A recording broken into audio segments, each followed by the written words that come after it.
Hi friends, వర్షాకాలం రానే వచ్చేసింది. అసలు ఎప్పుడు వర్షం పడుతుందో కూడా తెలియదు. హైదరాబాద్లో అయితే మరీ అసలుకి ఎప్పుడు వర్షం పడుతుందో కూడా తెలియదు. ఇప్పుడే ఎండ వస్తుంది, అప్పుడే వర్షం వచ్చేసింది. సో వర్షం పడుతుంది కదా, ఇప్పుడు కొంచెం యాలకులు టీ పెట్టుకొని తాగితే ఉంటుంది కదా, బాడీ మొత్తం ఒక ఎనర్జీ. అసలు టీ స్మెల్ ఇలా పీలుస్తూ ఉంటేనే బాడీ లేదు తెలియని ఎనర్జీ.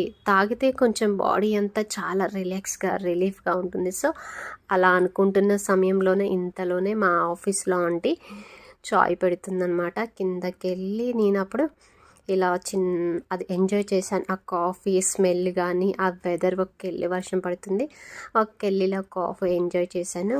టీ అయితే మంచిగా రెడీ చేసేసింది. ఇలా కప్లో పోసుకొని ఆ వర్షానికి తాగుతూ ఉంటే ఉంటుంది కదా. అబ్బా, నేనైతే చాలా బాగా ఎంజాయ్ చేశాను. ఈరోజైతే ఈ వెదర్ని ఇలా ఎంజాయ్ చేశాను.